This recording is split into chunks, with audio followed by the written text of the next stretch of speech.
আলহামদুলিল্লাহ ভালো আছি যে ওস্তাদ, যে আওয়াজ ক্লিয়ার আছে। আচ্ছা।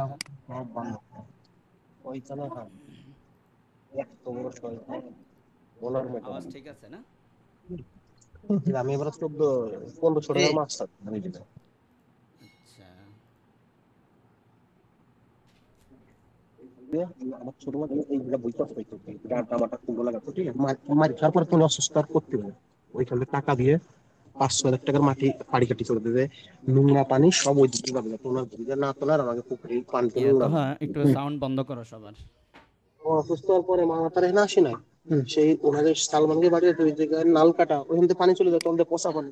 তো কত সমস্যা, তো নাল যেত যদি সমস্যা, তোরা তোদের এত বাস রয়েছে, একটা বাস তাই একটু মাছালি বানানোর পর দিয়ে দে, তোহা ওর উপর লাইনে দায়িত্ব আসো? রাখছি, বাচ্চা বানানো না হতো তোমার তো কিন্তু ওই যে জি জি তোমার তো ওস্তাদ জি। মাছ হ্যাঁ, কেন মিউট বলবো, করে দাও সবাইকে। আমি তো জানি না ওইগুলো বলবো, আমি তো মাছ ছাড়ি। হুম। তো এবার উনি গল্প করুক একা একা। উনি খেয়াল করে না যে মাইক্রোফোন অন।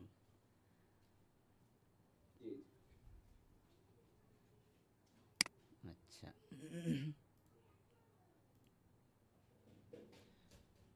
তো আজকে আমাদের আলোচনা বা আমাদের প্রথম ক্লাস নুরুল আনোয়ারের উপরে। আমি একটু দেখি যে কারা কারা আসছেন, কে কোত্থেকে। এরপরে শুরু করবো, আর একটু অপেক্ষা করে।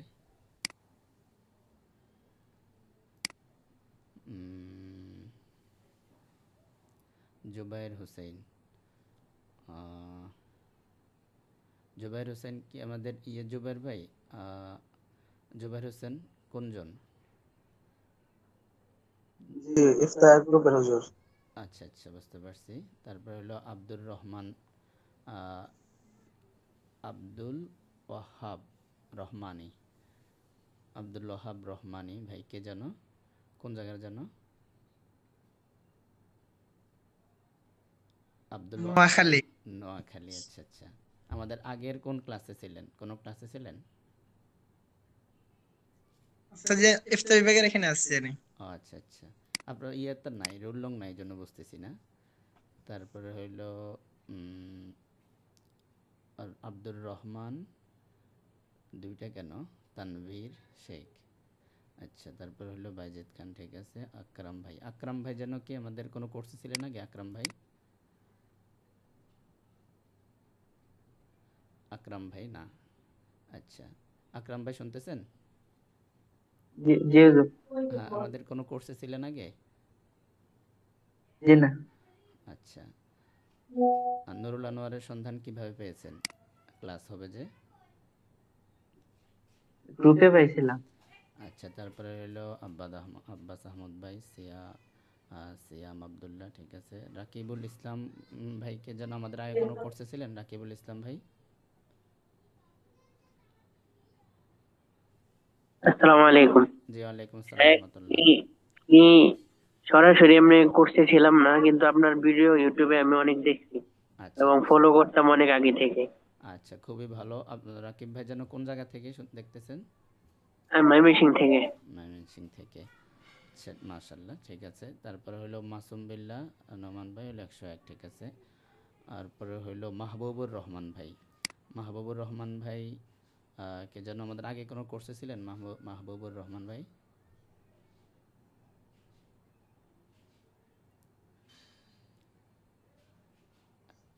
মাহবুবুর রহমান ভাই জি শুনতেছেন? ছিলাম। আচ্ছা আচ্ছা, কোন কোর্সে? উসুলের শাসি এবং উসুল শাসি। উসুলুল ফিকহ এবং উর্দু কোর্স, এই তিনটাতে ছিলাম। ও মাহবুবুর রহমান, আচ্ছা আচ্ছা, বুঝতে পারছি, ঠিক আছে। তারপরে হইলো আল আমিন ভাই। আল আমিন ভাই শুনতেছেন? আল আমিন। আল আমিন ভাই কি আমাদের আগের কোনো কোর্সে ছিলেন? আল আমিন ভাই মাত্র জয়েন হয়েছেন একটু আগে। আচ্ছা, নেজামুল ইসলাম নোমান ভাই সম্ভবত চট্টগ্রাম থেকে, হাটহাজারী বা চট্টগ্রাম থেকে সম্ভবত। আচ্ছা, ঠিক আছে। তো এখন বাজে হইল 8টা 38। আচ্ছা, 40-এর মধ্যে আলোচনা শুরু করবো ইনশাল্লাহ। তো হ্যাঁ, এটা কি ফেসবুকে কি লাইভ দেওয়া হয়েছে নাকি? আছে যেটা তো শুধুমাত্র জুমেই চলতেছে। ফেসবুকে এটা লাইভ দেওয়া যায় তোমার হচ্ছে। আচ্ছা আমি এখান থেকেই দেই। জি জি।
উম, ব্যাস ক্যামেরাটা বন্ধ থাক। সিলেক্ট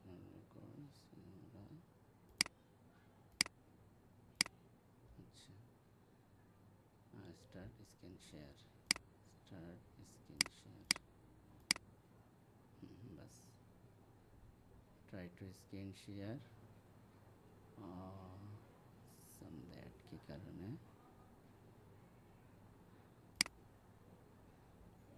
আচ্ছা দিয়ে দেখি, স্ক্রিন শেয়ার না হইলে এটা বন্ধ রাখলেই হবে।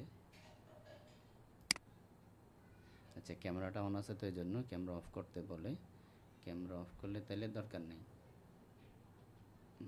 লাইভ থাকুক, লাগবে না।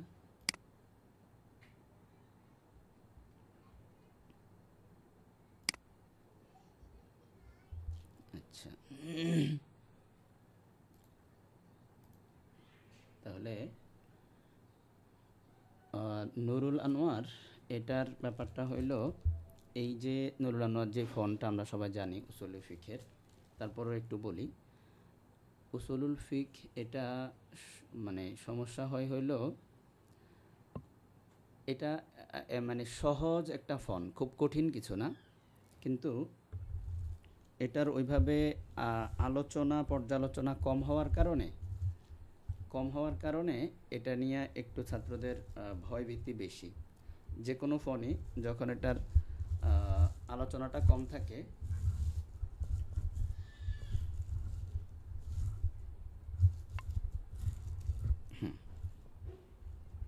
আলোচনা কম থাকে তখন এটা একটু কঠিন মনে হয়। আবার যখন এটা আলোচনা হতে হতে হতে হতে সবার বারবার শুনে তখন আবার সহজ হয়। এটা শুধু উসুলি ফিক না, যে কোনো ফোনই এমন। আবার যে কোনো ফোনও না, যে কোনো জিনিসই এমন যেটা আপনি জীবনের প্রথম শোনেন দেখবেন এটা একটু জটিল লাগে বা একটু দূরের কিছু মনে হয়, অন্যের, নিজের মনে হয় না। আর এই একই জিনিস যখন আপনি আরেকজনের কাছে শুনবেন, এরপর আবার শুনবেন, আস্তে আস্তে শুনতে শুনতে এটাকে আপন মনে হয়, সহজ মনে হয়, নিজের মনে হয়। তো উসুলি ফিকটা ওইভাবে আমাদের দেশে, ভারত উপমহাদেশে এতটা প্রিয় হয়ে যায় নাই আলোচনার কমতির কারণে, যার কারণে এটা একটু কঠিন রয়ে গেছে, এটা একটু দূরে রয়ে গেছে। তো আমাদের লক্ষ্য হইল এটাকে কাছে নিয়ে আসা। নাহু সরফ যেমন সবার হাতে হাতে, হাতে হাতে বলতে সবাই পারে এমনটা না, বাকি সবাই পারার একটা সাহস করতে পারে কমপক্ষে, কিন্তু উসুলি ফিকের সাহসটাও অনেক ক্ষেত্রে অনেকে করতে ভয় পায়। তো কমপক্ষে সাহস যাতে তৈরি হয় এটা একদম মিনিমাম টার্গেট। 2 নম্বর হইল এই সাহস করে যারা এসে যাবে এদেরকে একদম হাতে ধরে শুরু থেকে নিয়ে একটা পর্যায় পর্যন্ত পৌঁছায় দেওয়া, এটা হলো একদম মেইন লক্ষ্য এবং টার্গেট। তো এই উসুলে ফিক নিয়ে দেখা গেছে যে আমি যখন শরহে বেকায়া পড়ি তার মানে হইল 11তে দাওরা ফারেক 11-12, তার মানে 11-12 আরও 4 বছর আগে শরহে বেকায়ার পরে হেদায়া জালালাইন মেশকাত, হেদায়া জালালাইন মেশকাত দাওরা, শরহে বেকায়া হেদায়া জালালাইন যাত্রাবাড়িতে একসাথে ছিল, হেদায়া জালালাইন তারপরে হচ্ছে মেশকাত দাওরা 3 বছর। তাইলে 11তে ফারেক হইলে এর আগে হইল ধরেন 2008 সাল সম্ভবত আনুমানিক। তো 2008 সালে 8 বা এরকম কাছাকাছি সময় হবে, আমার পুরো খেয়াল নেই, বাকি শরহে বেকায়ার বছর এটা শিওর। ওইখান থেকে ওই সময় যখন উসুলুল শাসি নুরুল আনোয়ার শুরু হইলো আমাদের কি বলে এটাকে উসুলুল শাসি শেষ হইলো, নুরুল আনোয়ার শুরু হইলো, তখন দেখলাম যে আচ্ছা আমার আওয়াজ কি ক্লিয়ার আছে, কথা কি ক্লিয়ার হয় নাকি অন্য কোনো নয়েজ বা কিছু হয়, ডিস্টার্ব হয়? জি না হুজুর, কথা ক্লিয়ার, বাকি ভিডিওটার সাথে ম্যাচিং হয় না। ও আচ্ছা আচ্ছা, ওটা হলো একটু হয়তো নেট স্লো হওয়ার কারণে কোথাও একটু ক্লিয়ার হবে, কোথাও একটু আকপেচ হয়ে যাবে, ঠিক আছে, এটা সমস্যা নাই সম্ভবত। আচ্ছা হ্যাঁ, তাহলে সাউন্ড একদমই ক্লিয়ার আছে, শুধুমাত্র মানে আপনি আওয়াজ পরে আসতেছে এবং আপনার নড়াচড়া একটু মানে আওয়াজ আগে আসতেছে এবং আপনার নড়া পরে আচ্ছা আসতেছে আর ওটা কি। ওই নেটের কারণে, নেটের হয়তো একটু জি স্লো বা কিছু একটার কারণে, সমস্যা নেই।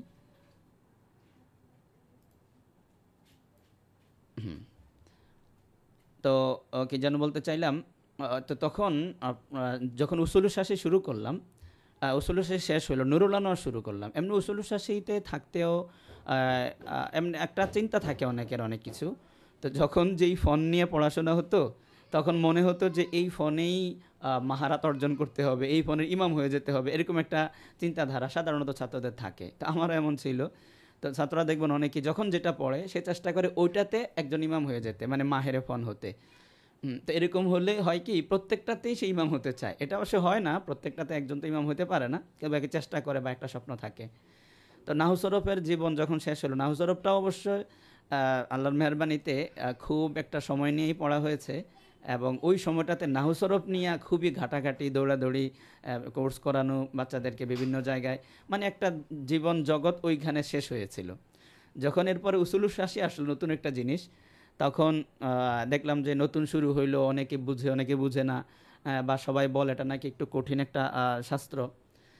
তো এই আর কি, তখন আমার একটা অভ্যাস ছিল যেটা কঠিন ওটা নিয়েই লেগে পড়া যেহেতু এটা একটু এক্সক্লুসিভ, এটা নিয়েই কাজ করা দরকার। তো সেখান থেকে চেষ্টা করলাম উসুলুল শাসিটা একটু বুঝি কি এটা, কিন্তু তেমন একটা বুঝতাম না। চেষ্টাও করতাম যতটুকু সম্ভব হইতো, আরও ভাইকে জিজ্ঞেস করতাম, উপরের জামাতে যারা আছে তাদের সাথে একটু আলোচনা পর্যালোচনা, তো দেখতাম যে উপরেরও যারা গিয়েছে তারাও খুব একটা বুঝছে এমনও ছিল না, হ্যাঁ, একটা তেমন একটা আশাব্যঞ্জক উত্তর পাইতাম না।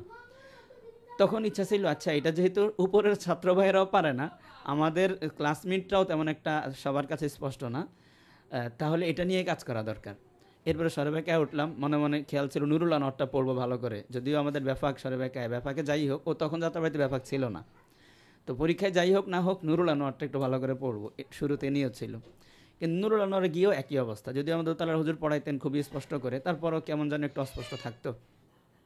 পরে শুনলাম যে মুফতি ইয়াহিয়া শাহ হুজুর উনি যশোরে একটা মাদ্রাসায়, এই প্রথম মাত্র নাম শুনি মুফতি ইয়াহিয়া শাহ হুজুর, আমাদের শরবেকায়ার বছর আরেকজন ভাই থেকে, মাহমুদ ভাইয়ের কাছ থেকে। তো এরপরে শুনে চিন্তা করলাম যে তাহলে একটু যাই, উসুলুল ফিকের কোর্স হয় 1 সপ্তাহ আর কি, পরীক্ষার যে বন্ধগুলো হতো এই পরীক্ষার বন্ধে কোর্স করতে গিয়েছিলাম। সেখানে গিয়ে 1 সপ্তাহ কোর্স করে দেখলাম যে না রে, আসলে তো খুবই সহজ জিনিসটা, এইভাবে পড়লে আসলে সহজ হবে। কিন্তু ওই কোর্সের আলোচনা একরকম, নুরুল আনোয়ারের দর্শে এসে দেখি আরেক রকম। মানে আরেক রকম বলতে আমরা একই আলোচনা কিন্তু ধারা তো ভিন্ন। তারপরে ভাবলাম যে না আসলে এটা কোর্সে গিয়ে এটাকে হল করতে হবে, নুরুল আনোয়ারের মাধ্যমে যা পারা যায়। তারপরে মেশকাত গেল, হেদায়া জালালাইনের বছর গেল, মেশকাত গেল, দাওরা গেল, প্রত্যেক বছরই বন্ধ দিলে উসুল ফিকের কোর্সে যাওয়া হতো। এরপর দাওরা শেষ হলো, ইচ্ছা ছিল দাওরার পরপরই উসুল ফিকের তাখাসুসে ভর্তি হব মুফতি হিসাব হুজুরের কাছে, কিন্তু হুজুর ওটার করেন নাই আর কি, মানে তাখাসুসি চালু হয় নাই। তা আমি বললাম, তাহলে হুজুর তাকাসুস চালু হয় নাই, তা আপনার কাছে থেকে পড়ি। আগের জামানায় তো দেখা গেছে ছাত্ররা ওস্তাদের কাছে থেকে পড়ার একটা পরিবেশ ছিল, তো থেকে পড়বো এরকম একটা নিয়ত। তো উস্তাদ তখন বললেন যে আসলে থেকে পড়লে আমিও বিভিন্ন সফরে থাকি, এমনি সেমনি এটা হয় না, লস হয়ে যাবে, একটা কাজ করো, এই উলুমুল হাদিসটা পড়ে ফেলো, তারপরে আর দেখা যাক তাখাসুস খোলা যায় কিনা। পরে যাত্রাবাড়িতে উলুমুল হাদিসেই ভর্তি হইলাম শেষ পর্যন্ত ঘোরাঘুরি করে। তো উলুমুল হাদিস শেষ হইলো আলহামদুলিল্লাহ। উলুমুল হাদিসের বছর গিয়েও ওই সুন্নার কোন অংশে আহনাফের দলিল কিভাবে দিতে হয়, হ্যাঁ, তখন ওই আহনাফেরই উসুলে হাদিসগুলোকেই আলাদা করার চেষ্টা করতাম। তো যার যেদিকে আর কি যোগ, যেদিকে খিদা, ওই দিকেই সে চিন্তা করে।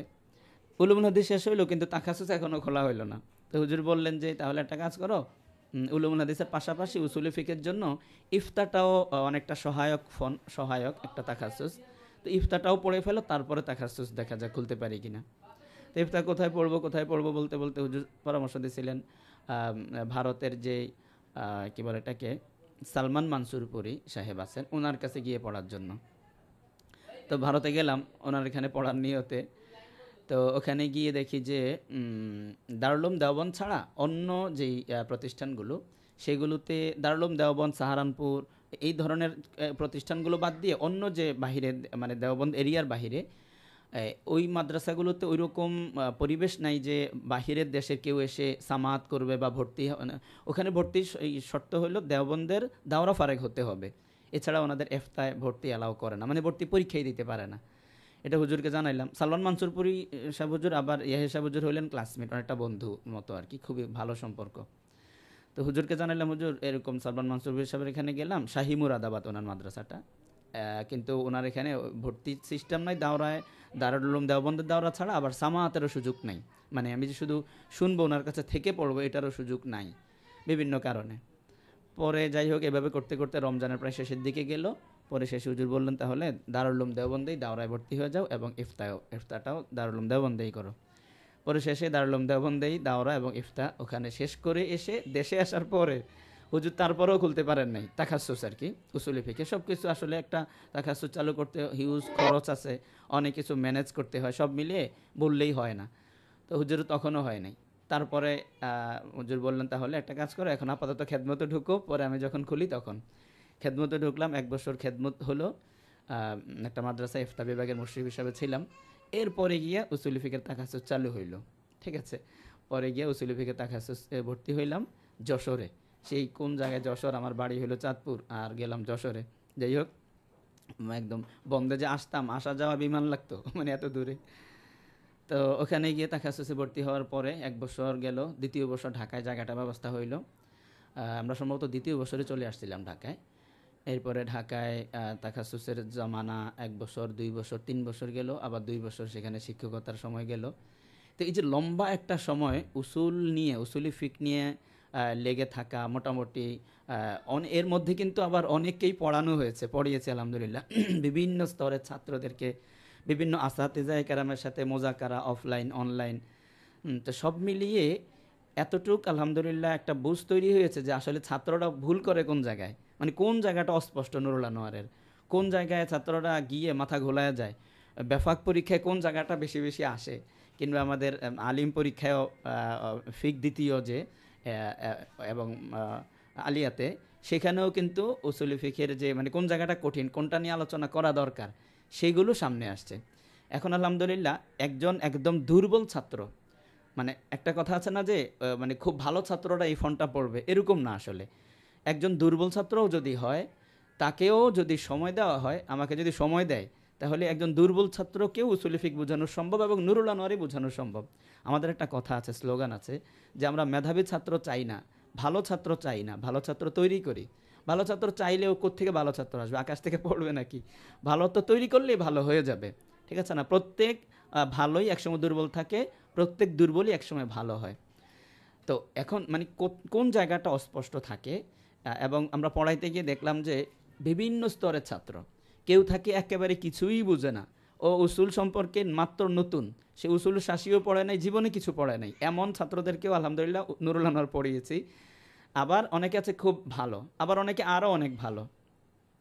তো আমার যে ইচ্ছাটা, এই কোর্সটা কেমনভাবে রাখবো নুরুল আনোয়ারের, যেটা একদম যে কিছুই জানে না তারও উপকার হবে, তাকেও বুঝিয়ে সামনে আগানো হবে। এই অংশটাতে যে কিছুই বুঝে না তাকে যখন পড়ানো হবে, যারা কিছু বুঝে তারা তখন কি বসে থাকবে? না, তারা তখন কিভাবে ছোটদেরকে পড়াইতে হয়, অবুঝকে কিভাবে পড়াইতে হয় তারা সেটা নিবে। এবং আশা করি এটাও অনেক বড় শেখার আছে, অনেক কিছু শেখার আছে এখানে। দ্বিতীয় অংশ হলো যারা মোটামুটি পারে, উসুল উসাসি পড়েছে বা কিছুটা উসুল জানে, তাদের জন্য সর্বশেষ হবে একেবারে প্র্যাকটিক্যাল বা তামরিনি একটা অংশ, যেটা যারা উসুল সম্পর্কে ভালো নলেজ রাখে তাদেরও কোথায় গ্যাপ আছে সেগুলো লাস্টে সেই গ্যাপটা পূরণ করা হবে। আমাদের জানা মতে হাজারো, শত না হাজারো উস্তাদ আছেন যারা দীর্ঘ 10 বছর ধরে নুরুল আনোয়ার পড়াচ্ছেন, আমাদের সাথে মানে কমিউনিকেশন তাদের আছে, তাদের যোগাযোগ আছে। তো 10 বছর পড়াচ্ছেন, তারপরেও তার অনেক জায়গায় অস্পষ্ট, এবং তিনি কিতাবের উদাহরণ ছাড়া বাহিরে যদি বলা হয় আপনি কোরআনের অমুক আয়াত থেকে ছাত্রদেরকে তামরিন করানোর জন্য একটা আয়াত নেন আপনার পছন্দ মতো, কিতাবের উদাহরণের বাহিরে, হ্যাঁ, যে কোনো একটা আয়াত নিয়ে আপনি উদাহরণ দিয়ে এখানে উসুল ফিকের সব আলোচনা আপনি বুঝিয়ে দেন। এটা আম নাকি খাস, মতলাক নাকি মুকাইয়াদ, হাকিকত নাকি মাজাজ, ইবারাতুন নস না ইশারা, ইক্তেজা কোনটা এখান থেকে বের হইলো, ইশারাতুন নস কোনটা বের হইলো, এখান থেকে ইল্লত বের করে অন্য জায়গায় ফিট করে দেখান। এই যে এই ব্যাপারগুলো, এগুলো হাজারো ওস্তাদ আছে যাদের মধ্যে কেউই এই কাজটা পারে না, অথচ এটা খুবই একটা সহজ কাজ যদি সেইভাবে পড়া হয়, এভাবে যদি তাকে ধরিয়ে দেওয়া হয়। আমি আপনাকে আম গাছ দেখাইলাম, এই দেখো এটা হলো আম গাছ, ঠিক আছে? তাহলে আচ্ছা, এরপরে বলা হলো আপনি একটা আম পেড়ে এনে আমাকে শরবত বানিয়ে দেন, এটা একটা। আরেকটা হলো আম গাছ দেখাইলাম, আম গাছে উঠাইলাম না, উঠানো শিখাইলাম, নিজে উঠে পেড়ে দিলাম না, নিজে উঠে পেড়ে দিলে তো একটা আম পেড়ে দিলাম, শেষ। শুধু এটা নিয়ে আপনি যা করতে পারবেন, পরবর্তীতে আম লাগলে আর উঠতে পারবেন না। তো আম গাছে কীভাবে উঠতে হয় এটা প্র্যাকটিক্যাল, বারবার উঠাইলাম নামাইলাম, এভাবে করে করে আপনাকে আম গাছে উঠানো শিখাইলাম কিভাবে উঠতে হয়। এরপরে আম পাড়া শিখাইলাম, আমটা পেড়ে কিভাবে জুস তৈরি করতে হয় সেটা বারবার আপনাকে বানিয়ে শিখাইলাম, একবার না, একবার হইলে হয় না। যেটা তামরিনের অভাবে আমাদের ছাত্র শিক্ষকদের মহলে, মানে সব জায়গায়, আমি শিক্ষকদের কথা এই জন্য বলতেছি যে আমরা তো দেখেছি এই দীর্ঘ সময়ে যে আসলে সব মিলিয়ে এটার কী অবস্থা। তো এই যে বারবার তামরিন এটা করাইতে হবে, এতে হবে কি, এরপরে আপনাকে যখন কি বলে এটাকে দেওয়া হবে, এরপরে যখন বলা হবে যান আপনি গিয়ে নতুন একটা আয়াত নিয়ে আসেন, গাছ থেকে একটা আয়াত পেড়ে নিয়ে আসেন, আম আর কি, একটা আম পেড়ে নিয়ে আসেন এবং সেটাতে জুস বানিয়ে ছাত্রদেরকে দেন, বিতরণ করেন। আপনি যে কোনো আয়াত সেখান থেকে সুন্দর করে এনে এটা দিয়ে জুস বানিয়ে আপনার ছাত্রদেরকে আপনি বুঝাইতে পারবেন। তো আমাদের ইচ্ছা হলো এরকম শত শত হাজার হাজার মোয়াল্লিম তৈরি করা, নুরুল আনোয়ারের মোয়াল্লিম কোর্স। যদিও এটা আমি একাডেমিক কোর্স নাম দিয়েছি, কিন্তু টার্গেট হলো কিছু ওস্তাদ তৈরি করা। এখন অনেকে ভাববেন এটা তো খুব মানে একটা এক্সক্লুসিভ ব্যাপার, মানে এটা তো সবার জন্য না, না সবার জন্য, একেবারে হাতে খড়ি থেকে শুরু করে একজন দক্ষ ওস্তাদ হওয়া পর্যন্ত ইনশাল্লাহ আমরা এখন পাশে থাকব। আর এর আগে যে আমাদের কোর্সগুলো হতো, আমাদের একটা উসুলে ফিকের একটা টিম আছে, এই টিমে আমরা আলোচনা করেছি যে আসলে আমরা খণ্ডকালীন বিভিন্ন কোর্স করাই, মৌখিক কোর্স হয়, আমাদের ছোট ছোট এমনি বিষয়ের উপরও কোর্স হয়, কিন্তু একদম শুরু থেকে শেষ পর্যন্ত একটা কমপ্লিট কোর্স কিন্তু এখনও আমাদের আসে নাই, যেটা আমরা বলতে পারি কাউকে যে আপনি এই কোর্সটা করলে আপনি শুরু থেকে নিয়ে একজন দক্ষ ওস্তাদ হওয়া। দক্ষ ওস্তাদ বলতে কি, দক্ষ ওস্তাদ মানে হলো যে কোনো আয়াত দিলে আপনি সেখান থেকে পুরো উসুলি ফিককে তামরিন করে দেখাইতে পারবেন, একদম প্রাথমিক ছাত্রকে আপনি বুঝাই দিতে পারবেন। এটাই হলো দক্ষ ওস্তাদের প্রাথমিক স্তর আর কি। এরপরে চূড়ান্ত দক্ষতা তো হইলো তার ইস্তেমবাতের মালাকা তৈরি হওয়া, সেটা একটু সময় লাগবে, কিন্তু উসুলটাকে তামরিন করে ছাত্রদেরকে বুঝাইয়া দেওয়া এতটুকু যদি না হয় তাহলে তো উসুলের কিছুই হইলো না। মনে করেন আপনি নাহু সরফ খুব পারেন, কিন্তু আপনি একটা আয়াত দিলে সেখান থেকে আপনি এজরা করাইতে পারেন না, মানে সেখান থেকে আপনি ছাত্রদেরকে তামরিন করাইতে পারেন না যে এখানে এটা মুফরাদ, এটা মুরাক্কাব, মুফরাদ হওয়ার পরে কি বলে এটাকে 3 প্রকার, ইসিম, ফেল, হরফ, এটা হলো ইসিম, এটা হলো ফেল, এটা হলো হরফ। ইসিম হলে ইসিমের আলামত কি, এই 10টা আলামতের মধ্যে এটা হইলো পাওয়া গেছে, এই 2টা আলামত পাওয়া গেছে, এই জন্য এটা ইসিম। এরপরে ইসিমের 4টা আলোচনা, মোজাক্কার মুআন্নাস হওয়ার দিক থেকে, মারিফা নাকেরা হওয়ার দিক থেকে, মুরাক্কাব আবনি হওয়ার দিক থেকে, ঠিক আছে? তো তখন আপনি বুঝাইতে পারলেন যে মুরাক্কাব কি বলে এটাকে মোজাক্কার মুআন্নাস হওয়ার দিক থেকে এটা মোজাক্কার হয়েছে, ওয়াহেদ তাসনিয়া জমা হওয়ার দিক থেকে এটা ওয়াহেদ হয়েছে, উদাহরণস্বরূপ বলতেছি আর কি, যে কোনো একটা শব্দ নিয়ে। এগুলো আপনি বলতে পারেন না, তাহলে আর কি শেখা হলো? ঠিক আছে, তো উসুলটাও এরকম। উসুল শিখলাম, কিন্তু যে কোনো আয়াতকে সামনে নিয়ে আমরা প্র্যাকটিস করতে পারি না, প্র্যাকটিক্যালি বলতে পারি না যে এটা ইবারতুন নস, এটা ইশারাতুন নস, এটা মুতলাক, এটা মুকাইয়াত। এই যে একটা দুর্বলতা, এটা অবশ্যই দূর করতে হবে, এটা ছাড়া তো হবেই না। তো নুরুল আনোয়ার এখন আমরা এই যেটা টার্গেট নিয়েছি সেটা হলো আমরা মোটামুটি 2 জন কিংবা 3 জন আমাদেরই সাথী, আমরা যারা একসাথে পড়াশোনা করতাম তাদের মধ্যেই অলরেডি 2 জন তো শিওর, বাকি আরেকজন হয়তো বা হতে পারে, নাও হতে পারে। তো আমি একা বারবার শুরু করেও ব্যর্থ হয়েছি, শেষ করতে পারি নাই। আপনারা হয়তো জানেন, অনেক অপেক্ষা করেছেন, বারবার শুরু করেও শেষ করতে পারি নাই। আবার আমি যদি একা ক্লাস নেই, তখন দেখা যায় আমি কি মূল কিতাবে ক্লাস নেব, নাকি আমি এরপরে পুরাটাকে মোলাক্ষাস করে এটাকে প্র্যাকটিক্যালি দেখাবো, প্র্যাকটিস করব। মানে ছাত্রদেরকে নিয়ে, আপনাদেরকে নিয়ে কি আমি প্র্যাকটিস করব নাকি মূল ক্লাস করব? এর কোনোটাই হয় না। হইতে গেলে এটা মানে লং প্রসেসিং হয়ে যায়, একদম 2-3 বছর লেগে যাবে আমার একা করলে। এই জন্য আমি টিম তৈরি করেছি। আমাদের ক্লাসের পদ্ধতি হবে, ক্লাসটা অনেক আলোচনা বেশি হয়ে যেতেছে কিনা, বেশি লম্বা করব না, 9টা বাজে, অল্প মধ্যে ছেড়ে দিব। তো টিম তৈরি করেছি। একটা আমাদের প্রথম ক্লাস থাকবে হলো মূল কিতাবের ক্লাস।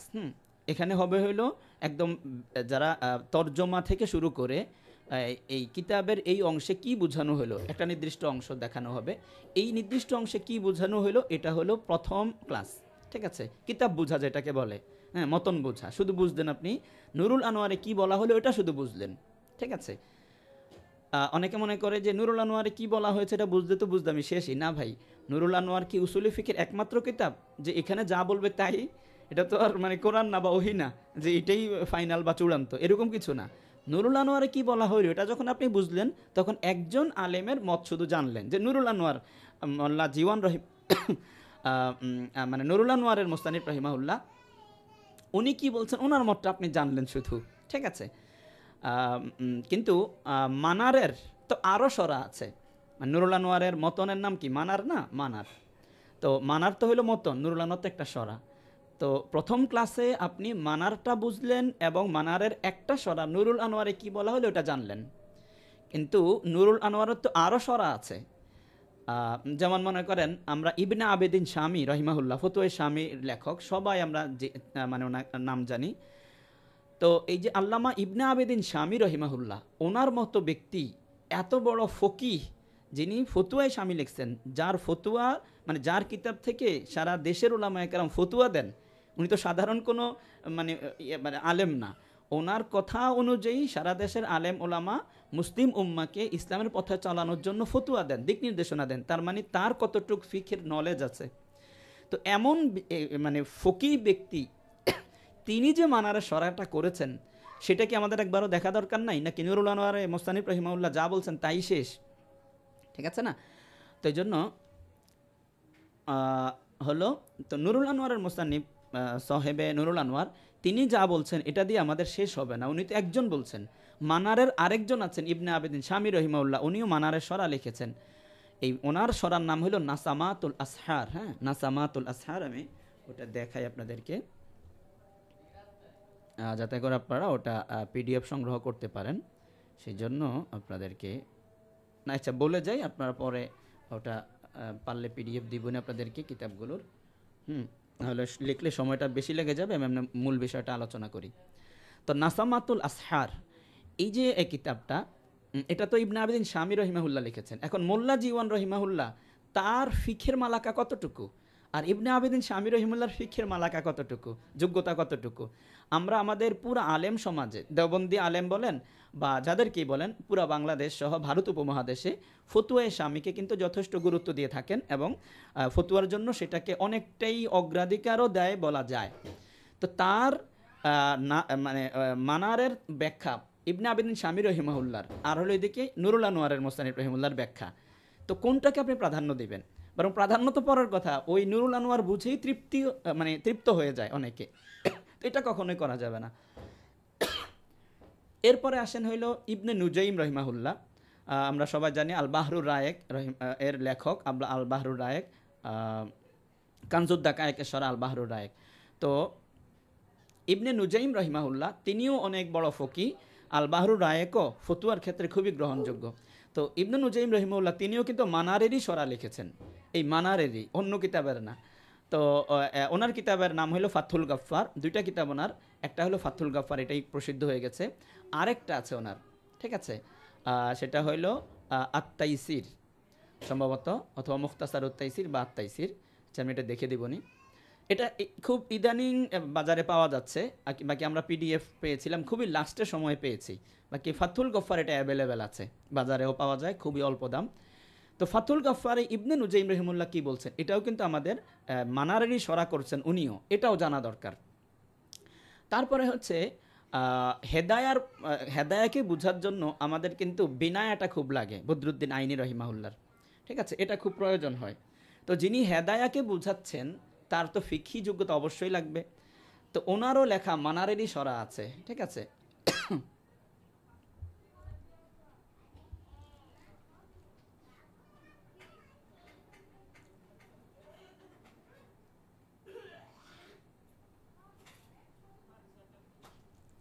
তো এই কিতাবগুলো ছাড়া এই যে এই সকল বড় বড় আলিম ফকিহ ওনাদের যে মানারের সরা আছে, এই সরাগুলো মানে দেখা ছাড়া আমার কিভাবে মানার পুরোপুরি হল হবে, পুরোপুরি হল কখনোই হবে না। এই জন্যই অনেক অস্পষ্টতা নুরুল আনোয়ার পড়ার পরেও থেকে যায়, কারণ নুরুল আনোয়ারের মুসান্নিফ উনি তো একজন শারে, আমাকে তো আরও 10 জন শারেকে সাথে নিয়ে দেখতে হবে।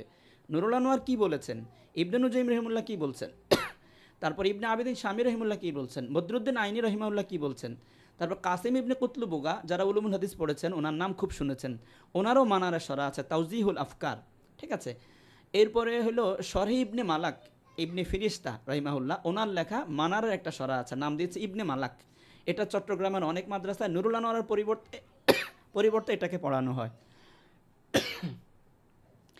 ঠিক আছে। তো এটা দর্সি কিতাব, অথচ আমরা এটা পড়ি না, শুধু নুরুল আনোয়ার পড়ে ক্ষান্ত থাকি। তো ওইটাও পড়তে হবে, উনি কি সরা করেছেন, শরহি ইবনে মালাক নাম দিয়েছেন, মানারেরই সরা।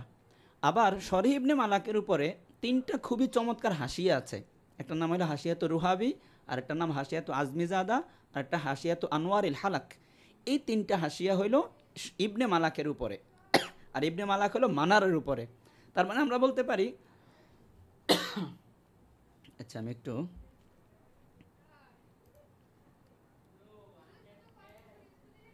একটু আসতেছি।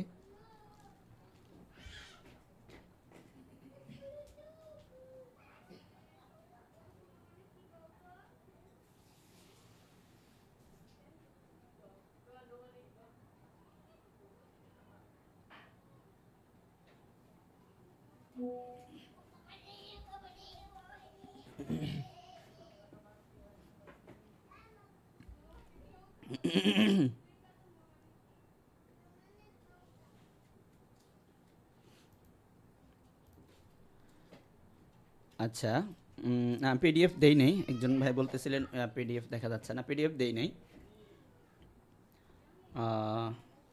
পিডিএফ দিলে কথা দেরি হবে, পরে দিবনি। পিডিএফ বলতে কি, হয়তো আপনাদেরকে লিস্টই দিব আর কি, এগুলোর কিতাবগুলোর। আচ্ছা, তো বলতেছিলাম হলো মানারের দেখেন কি পরিমাণ কাজ আছে মানারের, হ্যাঁ।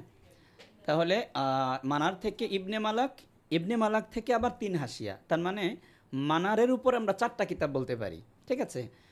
একটা হলো ইবনে মালাক, আর একটা আনোয়ারুল হালাক, আর একটা হাসিয়াতু আজমিজাদা, আর একটা হাসিয়াতু আনোয়ারিল হালাক। তো এই যে 3টা বা 4টা কিতাব কিন্তু মানারের উপরে খুবই চমৎকার। তাহলে এই যে এতগুলো কিতাবের কথা বললাম, যেগুলো মানারের খুবই প্রসিদ্ধ সরার কথা বললাম, এছাড়াও অনেক সরা আছে মানারেরই। তো এখন আপনি যদি শুধু নুরুল আনোয়ারটা একটা মাত্র সরা মানারের, এটা পড়ে খুবই ক্ষান্ত হয়ে যায় এবং তৃপ্ত হয়ে যায়, তাহলে তো আমাদের পুরো ফোন আসবে না। এই মানারকেই হল করার জন্য আমাদের এই সব কিতাবকে সাথে রেখে তারপরে আমাদের নুরুল আনোয়ারটাকে পড়তে হবে। আমরা পড়বো এইভাবে যে এটা হলো মানার আর এটা হলো নুরুল আনোয়ার। তো মানারের সরা মোল্লা জীওয়ান করেছেন এটা, মানারের এই মতনের ইবনে আবেদিন রহিমাউল্লাহ সরা করেছেন এটা, মানারের এই মতনের কাসিম ইবনে কুতলুবুগা রহিমাহুল্লাহ উনি সরা করেছেন এটা, উনি ব্যাখ্যা করেছেন এটা। তারপরে হচ্ছে ইবনে নুজাইম রহিমাহুল্লাহ উনি ব্যাখ্যা করেছেন এইটা আরেক রকম, ঠিক আছে। তারপরে হলো ইবনে মালাক রহিমাহুল্লাহ উনি মানারেরই এই ব্যাখ্যা করেছেন। হাসিয়াত আজমি জাদা উনি কি ব্যাখ্যা করেছেন। এইভাবে 10টা কিতাব একসাথ করে নুরুল আনোয়ারটাকে মানে মানারটাকে মাঝখানে রেখে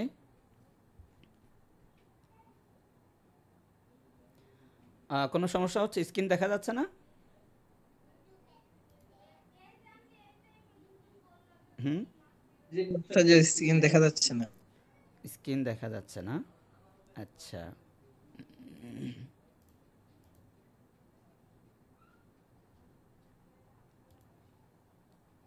আচ্ছা, কতক্ষণ ধরে দেখা যায় না? কিছুক্ষণ নাকি অনেকক্ষণ? অনেকক্ষণ হুজুর। ও আচ্ছা, আরেকটু আগেই বলতেন। এখন কি দেখা যায় স্ক্রিন? জি ওস্তাদ জি। আর একটু আগেই বলতেন দেখা যাচ্ছে না, যে আমি তো ভাবছিলাম দেখা যাচ্ছে। এখন দেখা যাচ্ছে? জি ওস্তাদ এখন দেখা যাচ্ছে। আচ্ছা, আমি শুধু বলতেছি, আপনারা আবার ঘুমায় যান নি এই ফাঁকে? ঘুমায়েন না।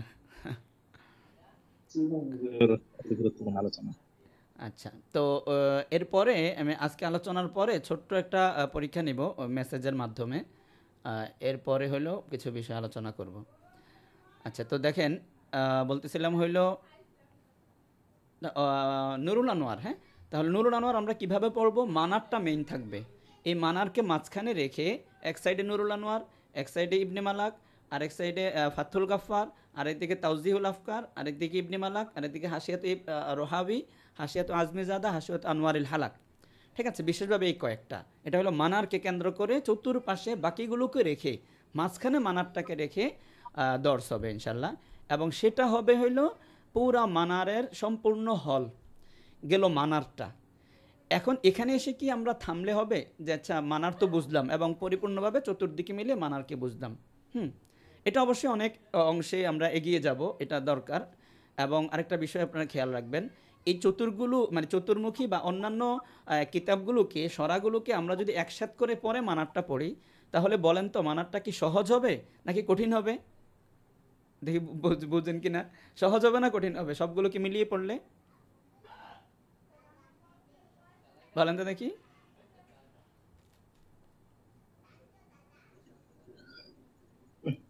হুজুর মানারটা মতনটা সামনে রেখে সবগুলা উদাহরণ শেষ করে দিলে তো এটা সহজ হবে, সহজ খোলাসা হবে, হবে। হ্যাঁ সহজ হবে। ঠিক আছে, ঠিক আছে। অনেকে আবার ভুল বুঝতে পারে যে এতগুলো একসাথে নিলে আবার কঠিন হবে কিনা। না ভাই, যখন পুরাটা একসাথে হবে তখন না সহজ হবে। আমাদের মুফতি আয়েশা বুঝে বলতেন যে দেখো, তুমি যদি কাউকে একটা জিনিস বুঝাইতে না পারো, মানে তুমি একটা যে বলতেছো কিন্তু ওই ভাই বুঝতেছে না, বা কাউকে তুমি একটা পড়া বুঝাইতে পারতেছো না কোনো ছাত্রকে, এর মানে এই না যে ওই ছাত্রের বুঝ কম। এর মানে এটা যে তোমার এখনো পরিপূর্ণ বুঝ হয় নাই, মানে তুমি এখনো ভালো করে বুঝো নাই, এই জন্য তাকে বুঝাইতে পারতেছো না।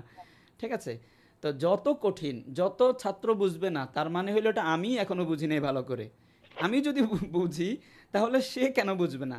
মানে তাকে, মানে সে যখন বুঝবে না তখন আমাকে এটা বুঝতে হবে যে সে কেন বুঝতেছে না, কোন গ্যাপটার কারণে সে বুঝতেছে না, এটাকে তো আমাকে ধরতে পারতে হবে। এরপরে ওই গ্যাপ নিয়ে তার সাথে আলোচনা করলে কিন্তু সে অলরেডি বুঝবে। ঠিক আছে, তো সে অবশ্যই বুঝতে পারতেছে না, আমার কথার কোনো অস্পষ্টতা আছে এই জন্য। তো যখন কিতাব যত বেশি হবে তত ওস্তাদ বুঝবে, তত ছাত্ররাও সহজে বুঝবে। আচ্ছা যাই হোক, তাহলে এটা গেল মানারের, এতে করে মানারটা স্পষ্ট হবে। আচ্ছা, এখন আপনাদেরকে কিন্তু, মানে আপনাদেরকে বলতে যারা আমাদের কোর্সে থাকবে, ছাত্রদের কিন্তু এই 10টা পড়তে হবে না। এই 10টা শুধু ওস্তাদ পড়বেন, যিনি ক্লাস নেবেন তার দায়িত্ব হলো।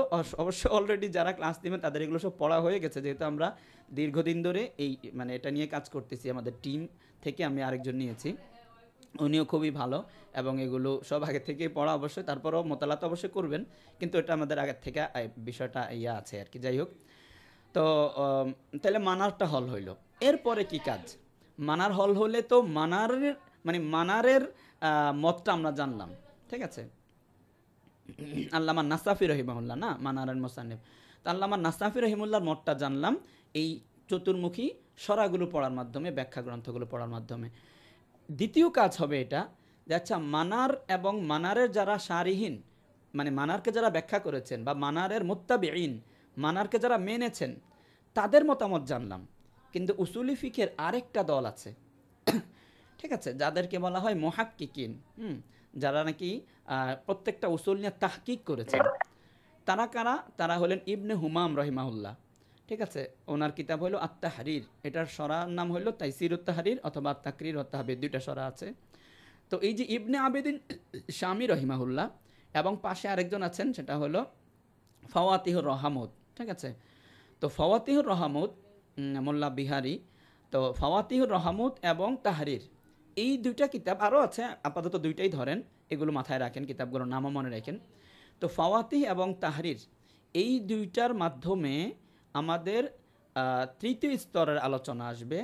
যে মানে আমি স্তরটা আবার বলি, প্রথম স্তর হলো নুরুল আনোয়ারে কি বললো সেটা বোঝা, একদম ঠান্ডা মাথা সেটাকে বুঝে নেওয়া, এটাকে বলা হয় আপনার মানে তাকলিদি দার্স, হ্যাঁ, তাকলিদ করা। হ্যাঁ, এই অংশটা আমি একটু দেখাই।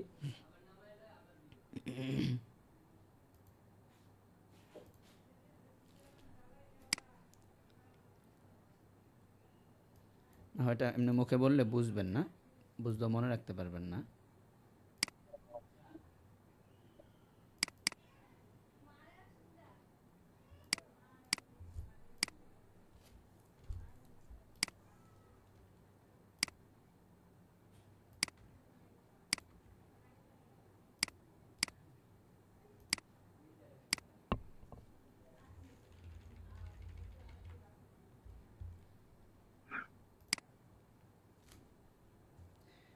দর্স যে আমরা করি না, দর্স দেই বা দর্স বিভিন্ন জায়গায় আপনারাও করেন, আমরাও করাই।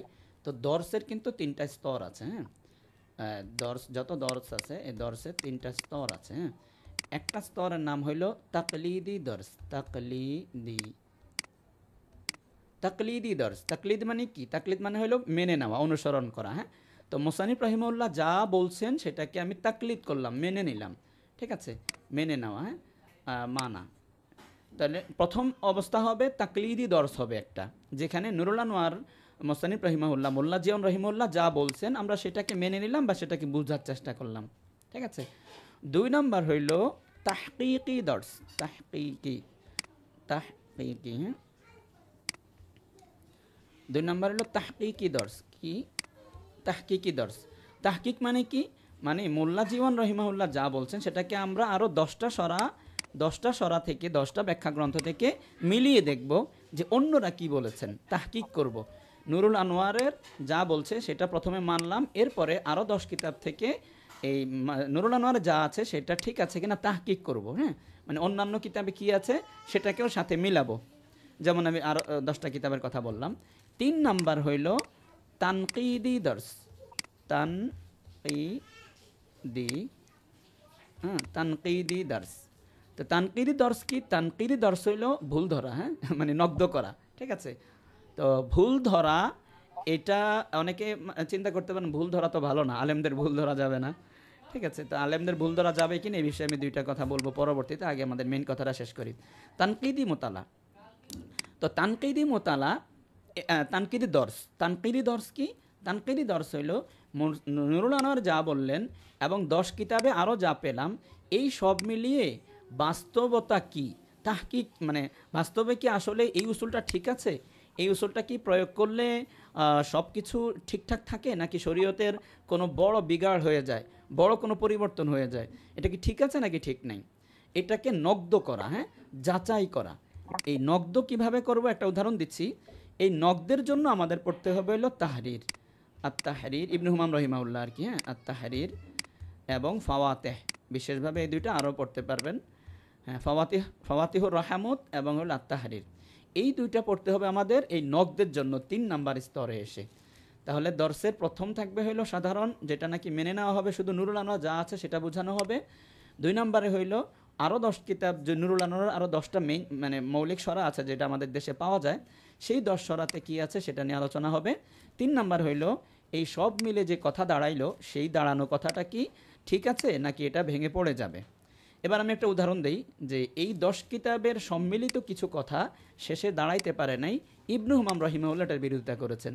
একটা উদাহরণ দেখেন, ইবনে হুমাম রহিমাহুল্লাহ বা ফাওয়াতে বা মুহাক্কাক কওল না, অথচ এই 10 কিতাব এটাকে ওয়াজেহ করেছে।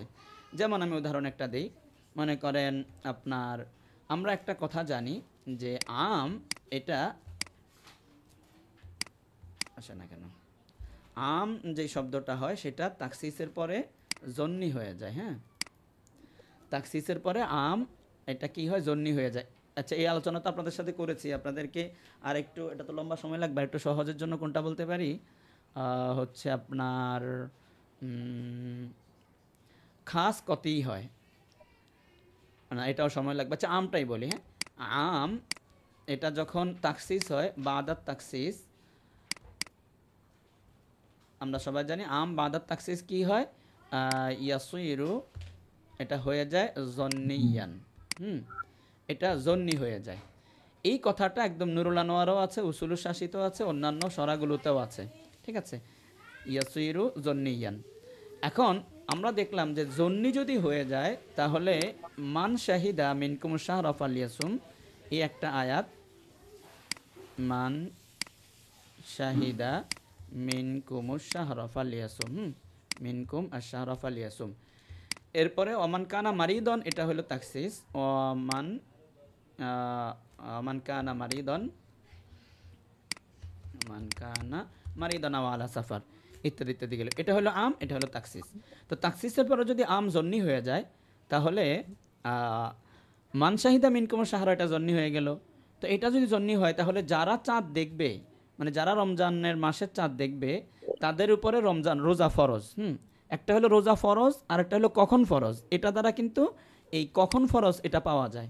কুতিবা আলাইকুমুস সিয়াম, এটার দ্বারা শুধু রোজা ফরজ, কিন্তু কখন, যেমন আকিমুস সালাহ, এর দ্বারা নামাজ ফরজ, কিন্তু কখন, এই কখন ফরজ এটা হইলো আকিমিস সালাতা তরফাইন নাহার ওয়া যুলাফা মিনাল লাইল ইত্যাদি ইত্যাদি আয়াত থেকে। তো ঠিক এরকম মান শাহিদা এটা হইলো এই কখন ফরজ, এই আলোচনা এখানে। আচ্ছা, তাহলে যারা রমজান মাস পাবে তারা রোজা রাখবে, এই কথাটা যদি জন্নি হয়ে যায় তাহলে রোজাটা কি আর ফরজ থাকবে, নাকি রোজাটা ওয়াজিব হয়ে যাবে? কারণ জন্নি দলিল দ্বারা, মানে জন্নিও দালালা যদি হয়, বা জন্নি সুবুত জন্নি হোক আর দালালার জন্নি হোক, যে কোনোভাবে যদি জন্নি এসে যায় এটা দ্বারা তো আর ফরজ হুকুম আসে না। আমরা এটা আগে পড়েছি বা সামনে আলোচনা হবে যে মানে ফরজ হুকুমের জন্য মোতালাবা হাতমি হওয়ার পাশাপাশি দলিলের সুবুত এবং দালালাত কতি হইতে হয়। তো এটার সুবুত কোরআন হওয়ার কারণে যদিও সুবুতটা কতি, কিন্তু দালালাত তো জন্নি হয়ে গেল তাকসিসের পরে, তাহলে জন্নি হলে তার রোজা ফরজ থাকলো না। যারা রমজান মাস পাইলো তাদের উপরে রোজা ফরজ বলা যাবে না, কারণ এটা জন্নি ও দালালা। এই যে একটা সমস্যা হয়ে যায়, তাকসিসের পরে জন্নি বললে মুহাক্কিকিন যারা আছেন তারা এটার বিরোধিতা করছেন যে না, আম তাকসিসের পরে জন্নি হয় না। তাই আমি এটা একটা উদাহরণ দিলাম। এরকম আরও অনেক উদাহরণ আছে যেখানে তাকসিসের পরে আম জন্নি বলা যায় না, ঠিক আছে। তো এরকম, তাহলে এখন আমাদের এরপরে কি করতে হবে যে নুরুল আনোয়ার মানার বোঝার পরে বিভিন্ন সরার মাধ্যমে মানারটা বুঝলাম, মনে করেন মানার বোঝার পরে আমাদের কাজ হইল, ইবনে হুমাম রাহমাতুল্লাহ আলাইহি হ্যাঁ মানার বোঝার কি পরে, বলল? হ্যাঁ মানার বোঝার পর আমাদের কাজ হলো মুহাক্কিক যারা আছেন তারা কি এই উসুলটাকে এর বিরোধিতা করেছেন বা ঠিক আছে বলেছেন না কি বলেছেন এটা দেখা। তো এইটা আপনারা দেখতে প্রাথমিক অবস্থায় কষ্ট হবে ছাত্রদের, কিন্তু যদি আমি বলে দেই বা আমাদের যিনি ওস্তাদ পড়াবেন উনি যদি বলে দেন যে মানারে এর মানে কি বলে এটাকে তাহরিরের মধ্যে এই ব্যাপারে এইটা কথা আছে এবং এটা মুহাক্কাক, এই কথাটা নুরুল আনোয়ারে আছে, মনে করেন ইবনে মালাকেও আছে, কাশফুল আসরারেও আছে, বাজদবী সরা, হ্যাঁ এগুলোতে আছে, কিন্তু থাকার পরেও এই কথাটা আসলে সহি না, এটা অমুক অমুক কিতাবের মাধ্যমে স্পষ্ট হয়েছে যে এটা আসলে সহি না, এবং আমরা বাস্তবেও দেখি এটা সহি না। এটা যখন বলে দেওয়া হবে আপনাদেরকে, এরপর আপনি তাহরির পড়েন, দেখবেন একদম পানি ভাত, ঠিক আছে। আমাদের ছাত্র ভাইয়েরা যারা আছেন প্রথমে তাহরির বা তাইসিরুত তাহরির পড়ে কিছুই বুঝে না, কিন্তু যখন দর্সের পরে গিয়ে আবার সেটা পড়ে তখন দেখা যায় ওয়াজে। তাহলে বাস তৃতীয় স্তরে আসবে হলো তানকিক করা, কি বলে এটাকে তাহকিক করা। প্রথমে হলো তাকলিদি দর্স, এরপরে তাহকিকি দর্স, তারপরে হবে হলো তানকিদি দর্স। এটা সঠিক আছে কিনা, এইভাবে আমরা আলহামদুলিল্লাহ এখন এই নুরুল আনোয়ার এবার যেটা আমরা শুরু করতে চাচ্ছি সেটাকে এইভাবে সাজানো হয়েছে। আল্লাহ তাআলা যদি তৌফিক দান করেন তাহলে এটা আমরা যেহেতু আপনারা প্রসেসটা বুঝতে পারছেন এটা লং প্রসেসের ক্লাস লাগবে, এই জন্য আমরা 6 মাস নির্ধারণ করেছি। 6 মাস ক্লাস হবে এবং এই 6 মাস আপনার 2 জন মিলে আমরা ক্লাস নিব। সম্ভবত সপ্তাহে 8টা ক্লাস হবে, ঠিক আছে, 8 থেকে 9টা ক্লাস হবে, সম্ভবত 9 অথবা 8টা ক্লাস হবে। এখন সপ্তাহে আবার 8টা ক্লাস 9টা ক্লাস কীভাবে হয়, এটা হইলো দৈনিক তো ক্লাস হবে সপ্তাহে 6 দিন, শনি থেকে বৃহস্পতিবার পর্যন্ত দৈনিক ক্লাস তো হবেই, হয়তো 1-1.5 ঘন্টা আমাদের ক্লাসগুলোতে এমনই হয়, 1 ঘন্টা বা 1.5 ঘন্টা বা 1.5 ঘন্টা এরকম হবে। তো এরপরে প্রতিদিনের ক্লাসের পরে দ্বিতীয় যে সেটা হবে সেটা হইল অনেক প্রশ্ন উত্তর থেকে যায় ক্লাসের পরে। এই প্রশ্ন উত্তরগুলোর সমাধান দরকার হয়। এই সমাধান ছাড়া সামনে আগাইলে অস্পষ্টতা থেকে যায়। সপ্তাহে 2টা ক্লাস হবে। একটা হবে প্রশ্নোত্তর পর্ব ক্লাস, শুধু প্রশ্নোত্তর, মানে প্রবলেম সলভিং ক্লাস। এখানে সব সমস্যা সমাধান করা হবে। কি কোন প্রশ্ন, কি উদাহরণ, কোনটা বুঝতেছেন না, এটা নিয়ে একটা আলাদা মুস্তাকিল ক্লাস হবে। ঠিক আছে, 2টা ক্লাস হবে। হ্যাঁ, প্রশ্নোত্তর পর্ব 2টা ক্লাস সপ্তাহে। এটা কোন দিন হবে মিলিয়ে নিব আমরা। আর মূল প্রথম যে ক্লাসটা তাকলিদি ক্লাস, এটা দৈনিক হবে। সাথে তাহকিক চলতে থাকবে। তানকিদি ক্লাসগুলো প্রতিদিন হবে না। তার কারণ হলো প্রতিদিন এক একটা করে টপিক শেষ হবে না। টপিক যখন শেষ না হবে তখন তো আর এটার নগ্দ করলে, এটার বিরোধিতা করলে বুঝে আসবে না। এই জন্য তানকিদি ক্লাস হবে হলো একটা অধ্যায় শেষ করার পরে। তাকলিদি ক্লাস দৈনিক, তাহকিক এর পাশাপাশি চলবে। তানকিদি ক্লাস হবে হলো যখন একটা অধ্যায় শেষ হবে তখন। ঠিক আছে, তখন এটার বিরোধিতা বা এটার সম্পর্কে কী আলোচনা হয়েছে সেগুলো হবে তানকিদি ক্লাস টপিক শেষ হওয়ার পরে। আর প্রশ্নোত্তর সমাধান, প্রশ্নের সমাধান, প্রশ্নোত্তর পর্ব ক্লাস সপ্তাহে 2টা হবে। তারপরে থাকবে হইল আপনাদের হোমওয়ার্ক।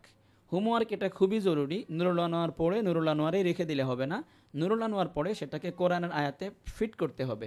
তো ফিট করলে কিছু তো ক্লাসে দেখানো হবে, আর কিছু আপনাদেরকে তামরিন করার জন্য দেওয়া হবে যে এই আয়াতের উপরে আজকে আপনারা বের করে নিয়ে আসেন, তামরিন করে নিয়ে আসেন, সেটা দেখান। ঠিক আছে, তো হোমওয়ার্ক থাকবে। এরপরে হচ্ছে 3 নাম্বার হইল আপনাদের আলাদা একটা স্টুডেন্ট গ্রুপ থাকবে, যেই গ্রুপে আপনাদের নিজেদের তাকরার হইতে হবে। এখানে তাকরার ছাড়া হবে না। দর্শে আমরা বললাম, এরপরে আপনি নিজে কিছু বললেন না, এই জন্য তাকরার করতে হবে বাধ্যতামূলক। তাকরারের একটা ক্লাস থাকবে। তাকরারের সেটা স্টুডেন্ট গ্রুপে আপনাদেরকে ভাগ করে দেওয়া হবে। তারা নিজেরা যে তাকরার করবেন এবং প্রশ্ন উত্তর করবেন। ঠিক আছে, তারপরে হইল মাসিক, আমি এটা মুখে মুখে বলতেছি, এটা হয়তো লিখিত থাকবে কোথাও। তো এরপরে হইল আপনার মাসিক আপনাদের কতটুকু পড়লেন না পড়লেন, যেহেতু এত কষ্ট করে পড়ানো হবে, এই জন্য প্রত্যেক মাসে একটা মান যাচাই পরীক্ষা হবে। 6 মাসে 6টা মান যাচাই পরীক্ষা হবে, প্রত্যেক মাসেই সেটা হবে। তারপরে হইল 6 মাস পরে যাদের ভালো পড়তে পারবেন তাদের জন্য কিছুটা পুরস্কারের ব্যবস্থা করা হবে। সর্বশেষ 6 মাস পরে এটার উপরে সার্টিফিকেট দেওয়া হবে। যারা যেভাবে মানে ভালো পড়ালেখা যারা করবেন তাদেরকে সার্টিফিকেট দেওয়া হবে। সার্টিফিকেট কেন দেওয়া হবে? এটা হলো আমি বিশেষভাবে অনলাইনে ক্লাস নেওয়ার বা অনলাইনে ব্যবস্থা নেওয়ার যে মূল কারণ, সেটা হলো আমি তো শুরু থেকে এটা নিতাম না। ঠিক আছে, করোনাতে এমনি কিছু নেওয়া হয়েছে, সেটা হলো সময় আছে বলে নেওয়া, কিন্তু ওইভাবে আগ্রহ ছিল না। আগ্রহ যেখান থেকে তৈরি হয়েছে সেটা হলো যে ইয়েসের আপনার ইকতিসাদি ইসলামের উপরে বাহরাইন থেকে একটা প্রতিষ্ঠান পরিচালিত, এদের যে ইকতিসাদি ইসলামের আউফি নামে ওদের যে প্ল্যাটফর্মটা আছে, সেখানে অনেক চমৎকার এবং খুবই উচ্চতর ক্লাস হয়। আমি প্রথমে ভাবতাম যে অনলাইনে মনে হয় এত ভালো ক্লাস হয় না, কিন্তু ওদের এমন ক্লাস যেটা আপনি অফলাইনের মানে বহু ইফতাতেও পাবেন না, বহু হেদায়ার দর্শেও পাবেন না। যেহেতু এটা ইকতিসাদি ইসলামের জন্য হেদায়ার দর্শের কথা বললাম, কোথাও নাই এত উন্নত মানের চমৎকার ক্লাস হয়, অথচ অনলাইন। সেখান থেকে মূলত আমি সর্বপ্রথম মানে ইন্সপায়ার হই। সেখান থেকে মনে মনে নিয়ত করি যে তাহলে তো মানে উসুলি ফিকটাকে এরকম ব্যাপকভাবে বিশ্বব্যাপী করতে হবে, যেখানে আমাদের দেশের বাহিরের ছাত্ররাও আসবে। প্রয়োজনে আমাদের যাত্রাবাড়ি হুজুর বলতেন আমার দাওরার বছর, যে দেখো বাংলাদেশের আলেমদের বা ছাত্রদের পড়াশোনার অগ্রগতি আলহামদুলিল্লাহ এত বেশি যে ছাত্রদের হচ্ছে আপনার এদের অগ্রগতি এত বাড়ছে যে সামনে 50 বছরে দেখা যাবে যে বাংলাদেশে অন্যান্য রাষ্ট্রের ছাত্ররা বাংলাদেশে ভিসা করে আসতেছে বাংলাদেশে পড়াশোনা করার জন্য। আমরা যেমন এখন ভারতে যাই, মদিনাতে যাই, মিশরে যাই, আজহারে যাই এবং তাদের ভাষা শিখি, ঠিক তেমনিভাবে বাংলাদেশেও অচিরেই মানে খুব কাছাকাছি সময়ে দেখা যাবে যে তারাও আসবে এবং আমাদের কাছে পড়বে, প্রয়োজনে আমাদের ভাষা শিখবে। ঠিক আছে, এবং অলরেডি পড়ছেও। ভারতের আমি যখন দারুল দেওবন্দে দাওরা পড়তেছি, তো সেখানে উসুল ফিকের মোজাকারা হতো, সেখান থেকে অনেক ছাত্র ভাইয়েরা কিন্তু আমাদের বাংলাদেশে এসে সশরীরে তাখাসুস পড়ার জন্য চেয়েছিলেন, কিন্তু যেহেতু তাখাসুস আয়োজন হয় নাই তখন, সেই জন্য আর আসা হয় নাই। বাকি অনলাইনে অনেকেই পড়তেছেন বাহিরেরও ছাত্ররা। তো যাই হোক, কি যেন বলতে চাইলাম, যে কি কি যেন বলতে চাইলাম, তো দর্সের এভাবে তানকিদি মতলা হবে। ও আচ্ছা, বল সার্টিফিকেটের বিষয়টা কেন আনলাম, তো ওই যে বাহরাইন থেকে আউফির যে কোর্সটা হয়, এবং এরপরে আমাদের বাংলাদেশের আব্দুল্লাহ মাসুম সাহেব, তারপরে হলো ইউসুফ সুলতান সাহেব, ওনারাও ইকতেসাদে ইসলামের উপরে ওনাদের প্ল্যাটফর্ম তৈরি করেছেন, সেটার নাম হলো IFA কনসালটেন্সি। তো IFA ওরাও এভাবে ওনারাও সুন্দরভাবে চমৎকারভাবে শুরু করেছেন। আমি ওনাদের অনেক কোর্সও করেছি এবং ছাত্রভাইদেরকেও বলি ইকতেসাদে ইসলামের জন্য ওনাদের কোর্সটা ভালো। তো ওনারা কি করেন, এক একটা টপিকের উপরে কোর্স নেন এবং সেখানে সার্টিফিকেট দেন। তো আমরা চাচ্ছি এমন একটা পরিবেশ যাতে তৈরি হয় সামনের দিকে, যে নুরুল আনোয়ারের মুআল্লিম প্রশিক্ষণ সার্টিফিকেট ছাড়া যাতে নুরুল আনোয়ারের শিক্ষক না নেন। কারণ এটা শিক্ষক যত দুর্বল হবেন, আমি যত দুর্বল হব, আমার ছাত্ররা তত দুর্বল হবে। তো একজন শিক্ষক সে উসুলি ফিকে দক্ষ কিনা, তাকে নুরুল আনোয়ারের টিচার হিসেবে নেওয়া যায় কিনা, এটার জন্য মানে মানদণ্ড যাতে হয়ে যায় আমাদের এই কোর্সের সার্টিফিকেট। আশা করি ইনশাল্লাহ হবে। এই পর্যন্ত যেই পরিমাণ আসাতিজা ইকরাম আমাদের সাথে রেগুলার কানেক্টেড, তাদেরও একটা পরামর্শ এটা, যে আমরা সামনের দিকে এমন হবে যে উসুলি ফিকের কোর্স ছাড়া, এখন যেমন দেখেন মানে আমাদের কওমি মাদ্রাসাগুলোতে বা বিভিন্ন মাদ্রাসাগুলোতে কেউ যদি কোনো কোর্স করেন, তাহলে কিন্তু তার একটা ভালো থাকে, মানে অন্যদের তুলনায় তার একটা অ্যাডভান্টেজ থাকে এবং মাদ্রাসায় একটু গুরুত্ব বেশি দেয়, ইত্যাদি ইত্যাদি। তো এই এখন সার্টিফিকেট থাকলে কি হবে, তাহলে নুরুল আনোয়ারের শিক্ষক হিসাবে, বা আমরা যদি তাকে কোথাও পাঠাই যে যান আপনি সেখানে নুরুল আনোয়ার দর্শ দেন, কিংবা একটা উসুল ফিকের কোর্স হবে 3 দিন ব্যাপী, 1 সপ্তাহ ব্যাপী, 10 দিনের, আপনি সেখানে গিয়ে এই কোর্সটা প্রদান করে আসেন। তো বিভিন্ন সময়ে কিন্তু আমাদের এটা প্রয়োজন পড়বে, যার কারণে প্রথমবার আমরা সেটা আয়োজন করেছি। কোর্স শেষে সার্টিফিকেটের ব্যবস্থা করা হবে। এরপরে সর্বশেষ কথা আজকের, সেটা হলো কোর্সের ইন্তেজাম এবং কোর্স ফি কিভাবে হবে, কত হবে। তো যেহেতু শিক্ষক আমরা 2 জন থাকব, সাধারণত আমাদের শুরু থেকে একটা টার্গেট ছিল যে মাসিক যে হাদিয়াটা থাকে সেটা হয়তো 500 বা 550, 90, 600 এরকম সর্বোচ্চ থাকে। এখন 2 জন টিচার হবে এবং মোটামুটি হোমওয়ার্ক সহ আপনি ধরতে পারেন সপ্তাহে 6টা তো মেইন ক্লাস, 2টা হলো প্রশ্নোত্তর পর্ব, আবার হোমওয়ার্ক দেখা, সব মিলিয়ে 2 জন টিচার পুরো সপ্তাহে আপনাদের পিছনে খাটতে হবে, যেই খাটতে হবে। তো সেই হিসাবে 2 জন শিক্ষকের আমাদের ম্যানেজ করতে হবে, যদি আমরা ওইভাবে সুন্দরভাবে 6 মাসে সেটাকে কাভার করতে চাই। আর যদি না আমাদের এটা মোটামুটি 2 বছর আস্তে আস্তে হোক, তাহলে আবার 2 জন টিচার লাগবে না, বা এটা হবে কিনা সন্দেহ। অতীতে যেভাবে শুরু করেছিলাম কিন্তু হয় নাই, এটা আমি একা হওয়ার কারণে। এখন আমারও নিয়ত, এটা কোনো ছাড়াছাড়ি নেই, 6 মাসে এটা অবশ্যই। আচ্ছা, 6 মাসে কি শেষ হবে সেটা তো বললাম না। 6 মাসে হইল নুরুল আনোয়ারের কিতাবুল্লাহ, সুন্নাহ, ইজমা, কিয়াস সব একদম শুরু থেকে নিয়ে শেষ পৃষ্ঠা পর্যন্ত সুন্নাহ, ইজমা, কিয়াস সহ, হ্যাঁ, সুন্নাহ, ইজমা, কিয়াস সহ টার্গেট পুরা শেষ পর্যন্ত 6 মাস লাগবে। 6 মাসে শেষ হবে। তো এটার জন্য 2 জন উস্তাদের আপনাদের মানে ম্যানেজ করতে হবে। তো সেই ক্ষেত্রে দেখা যায় যদি 600 করে হয় তাহলে 1200 টাকা আসে। এই 1200কে যদি আমরা দিয়ে গুণ দেই, আপনার হচ্ছে 600 দিয়ে 6 মাস দিয়ে গুণ দেই, তাহলে আসতেছে হলো কত আসে, 6 × 12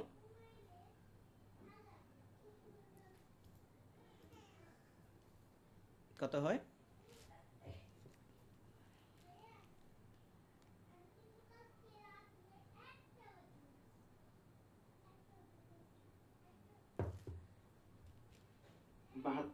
বাহাত্তর।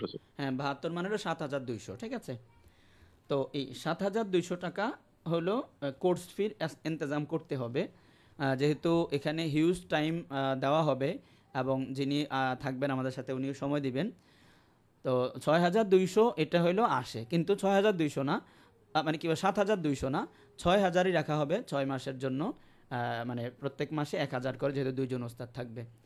আর এটা হলো কোর্স ফি, যেটা মাসিক বেতন না। মাসিক বেতন নিলে আমাদের খুব ঝামেলা হয়, অতীতে যেটা অভিজ্ঞতা, প্রত্যেক মাসেই একজন হিসাব রক্ষক লাগে, আলাদা একটা ঝামেলা হয়।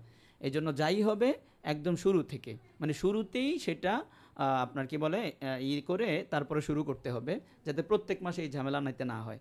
এটা আলাদা একটা ঝামেলা নিতে হয়, একটা মানে প্যারা, আরেকজন লোক লাগে। এই জন্য এটা হবে না, এটা দরকার নাই, শুরু থেকে একসাথে শুরু হয়ে যাবে। আর হচ্ছে আমাদের যেই উসুলি ফিকের কিতাবটা আপনারা হয়তো অনেকেই কিনেছেন বা দেখেছেন। তো এই কিতাবটা আমাদের একজন সাথী বলছিলেন যে যারা আমাদের এই কোর্সে জয়েন হবে, নুরুল আনোয়ার একাডেমি কোর্স, এটা যাতে যারা জয়েন হবে তাদেরকে এই বইটা হাদিয়া দেওয়া যায় ফ্রিতে, বইটা এই তো আপনারা হয়তো দেখতে পারতেছেন এই পাশে আছে, না এই যে এই পাশে কয়েকটা এখনো আছে আর কি। তো এখান থেকে একটা করে দেওয়া যেতে পারে। এটার মাধ্যমে কি লাভ হবে? লাভ হবে হলো যখন নুরুল আনোয়ারের পড়ার আগেই আপনি যদি এই বইটা একবার একটু দেখে আসেন, কারণ নুরুল আনোয়ারের যে আমরা যেভাবে পড়াবো এভাবে আপনি কয়টা কিতাব মোতালা করবেন, কই খুঁজে পাবেন? তো তার থেকে সহজ হবে যদি এই কিতাবটা আপনার মানে সাথে থাকে। এটা শুধু এটা মোতালা করে বসলেও হবে কি, এই কিতাবটা আবার আমরা ওই যে আমি যা বললাম এতক্ষণ মানারের সব সরা সহ এবং মুহাক্কিকিন যারা আছেন তাইসির এবং ফাওয়াতিহ সহ আরও যারা, এই সবগুলোকে মিলিয়ে একদম সারসংক্ষেপ করে বাচ্চাদের জন্য লেখা হয়েছে মূলত কিতাবটা। তবে সহি কথা যাতে শুরুর থেকে সে জানতে পারে, ঠিক আছে? তো এই সবগুলোকে সামনে রেখে এই কিতাবটা লেখা। তো হবে কি মোতালার জন্য এটাকে এটা থেকে একটু প্রাথমিক ধারণা নিয়ে পড়ানোর বসলে একটু সহজ হবে। তো এটা আর আলাদা কেনার দরকার নেই। যারা এই কোর্সে থাকবে তাদের জন্য এই কিতাবটা এমনিতে দিয়ে দেওয়া হবে। আপনারা ঠিকানা পাঠিয়ে দিলে এই ঠিকানায় পৌঁছে দেওয়া হবে। আর যাদের এটা আছে তাদের জন্য আর তো কিছু নাই, বা আপনাকে আরেকটা দেওয়া যেতে পারে। আপনার যেটা আছে আপনি আরেক সাথী ভাইকে হাদিয়া দিয়েন, আমাদের হাদিয়াটা আপনি গ্রহণ করলেন, আপনারও সওয়াব হইল, এই আর কি বিষয়টা। আর হচ্ছে আপনার আমাদের একটা কোর্স আছে, ওই কোর্সের ব্যাপারে সিদ্ধান্ত হয়েছে কিনা আমি জানি না। ওটা যদি হয় তাহলে হবে, না হলে এতটুকুই আমাকে যেটা জানানো হয়েছে, ঠিক আছে? তারপরে হচ্ছে রেকর্ডেড থাকবে, হ্যাঁ কোর্সটা রেকর্ড হবে, রেকর্ডেড থাকবে। বাকি রেকর্ড যখন থাকবে তখন কিন্তু আমাদের যেই হোমওয়ার্ক এবং দৈনিক প্রশ্নোত্তর পর্ব এগুলো থাকবে না। প্রশ্নোত্তর পর্বের রেকর্ড থাকবে, কিন্তু হোমওয়ার্ক বা রেগুলার যোগাযোগ প্রতিদিন প্রশ্ন আপনি যখন আমাদের যে গ্রুপটা সেখানে যেই সকল প্রশ্ন উত্তর হবে সেটার যেমন উত্তর দেওয়া হবে, হয়তো বা দিনেরটা দিনই উত্তর চলে আসবে, কিন্তু যখন রেকর্ড শেষ হয়ে যাবে তখন আমরা তো এর থেকে সরে যাব, তখন কিন্তু ওইভাবে কানেক্টেড থাকবো না, ঠিক আছে? যখন যারা রেকর্ড পরবর্তীতে দেখবে তারা কোনো প্রবলেমের তাৎক্ষণিক সলিউশন পাবে না, কারণ আমরা তখন অন্য কাজে, হয়তো আমরা তখন হেদায়াতে আছি বা আমরা অন্য আরেকটা কিতাব শুরু করেছি, তখন কিন্তু এই গ্রুপের দিকে তেমন একটা নজর থাকবে না। হয়তো মাঝে মধ্যে দেখবো কি হয়েছে, কে কী প্রশ্ন দিয়েছে মাঝে মধ্যে। আর এখন যেহেতু এটা চলবে এই জন্য এটার সাথে সব সময় দেওয়া হবে, গ্রুপের সাথেও যে কোনো সময় প্রশ্ন উত্তরটাও পাবেন আর কি। আচ্ছা, আর কি বিষয় আছে আমি জানি না, যতটুকু মনে আছে যতটুকু বললাম। আরও কি যেন আমাকে বলতে বলা হয়েছিল আমি ভুলে গেছি। আচ্ছা যাক, এবার হলো আপনাদের পক্ষ থেকে কিছু প্রশ্নের উত্তর দেন মেসেজ করে, আমি একটু দেখি।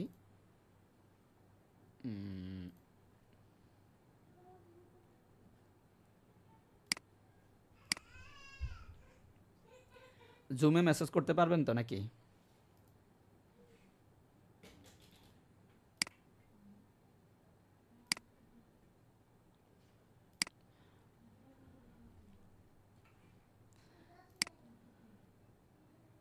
আচ্ছা বলেন তো, জুমে মেসেজ করে লিখে পাঠান তো।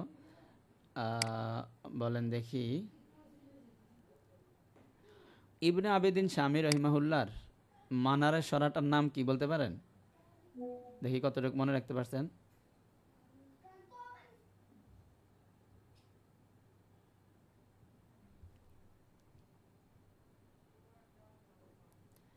মেসেজে লিখে দেন দেখি। না বললেন না, মেসেজে লেখেন, বললে তো সবাই শুনলো।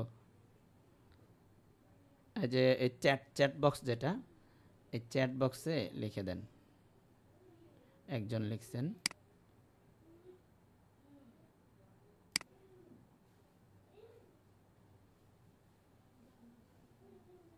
তিনজন লিখছেন,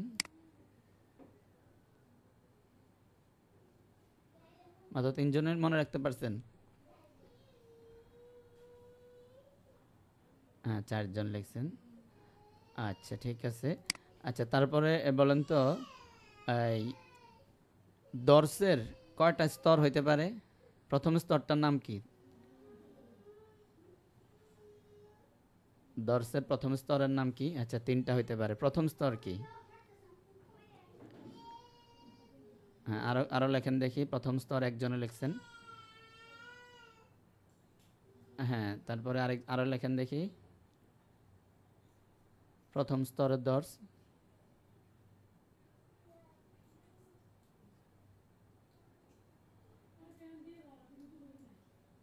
হ্যাঁ, তারপরে আরো লেখেন। প্রথম স্তরের দর্স। হুম, হ্যাঁ ঠিক আছে, মাশাআল্লাহ। এই প্রথম স্তরের দর্সে সাধারণত আমরা দিয়ে থাকি ক্লাসগুলোতে। আমাদের যে মাদ্রাসার যে পাঠ্যপুস্তক যে ক্লাস, এটাতে আমরা প্রথমটাতেই ক্ষান্ত থাকি, কারণ হলো সেখানে আমরা হিউজ টাইম পাই না, এটা বাইন্ডিং থাকে। কোর্সের সবগুলো টাকা একসাথে দিতে হবে। হ্যাঁ সেটাই বললাম যে কোর্স ফি একসাথে দিতে হবে এবং দিয়েই শুরু করতে হবে, ঠিক আছে? কারণ এই ইস্যু রাখা যাবে না। এই ইস্যু রাখতে গেলে আমাদেরও ঝামেলা হয় এবং অনর্থক সময় নষ্ট হয়। অনেক সময় দেখা যায় কাজের গতি হারিয়ে ফেলি, ঠিক আছে? এজন্য আমরা আগে দেখব যে কতজন যুক্ত হয়েছে, আর যুক্ত মানে ওটা হবেই হলো ওয়েবসাইটের মাধ্যমে। মানে কি বলে এটাকে, কোর্স ফি ক্লিয়ার করেই তারপরে হলো ওই ভর্তি হতে পারবেন। এই ইস্যুটা রেখে আমাদের বিপদ হয়ে পড়ে, ঠিক আছে? ভাই জিজ্ঞেস করেছেন হুজুর কোর্সের সবগুলো টাকা কি একসাথে দিতে হবে? হ্যাঁ অবশ্যই একসাথে দিয়েই শুরু করতে হবে।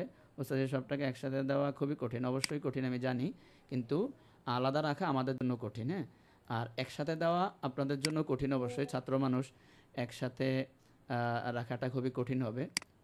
কিন্তু আমি আরেকটা বিষয় আপনাদেরকে এই সুবাদে বলি, সেটা হলো আমরা আপনাদের কথা বলতেছি না, অনেকে আর কি এমন, সেটা হইল যে 6 মাস তো 6 মাসে আচ্ছা একটা হিসাব করেন, আমাদের যেই শরীরটা, হ্যাঁ শরীরটা এবং আমাদের আত্মা এবং আমাদের ব্রেন, মানে এই সবগুলোর মধ্যে আত্মা তো সব থেকে দামি, আর এই শরীরটা হলো ওই আত্মার জন্য খোসা প্যাকেট। তো এখন আত্মার খোরাক কিভাবে আসে? মানুষ যত নলেজ গেইন করে তত মানুষের আত্মার খোরাক তৈরি হয়। তো আমরা কিন্তু আমাদের শরীরটার যত্ন যথেষ্ট নেই, এবং শরীরের যত্নের জন্য আমাদের মাসিক খরচ কিন্তু আমরা করি, বা মাসিক খরচ করি, যথেষ্ট পরিমাণে করি। শরীরের যত্ন বলতে জামা কাপড় হোক, খাওয়া দাওয়া হোক, এটা হয়।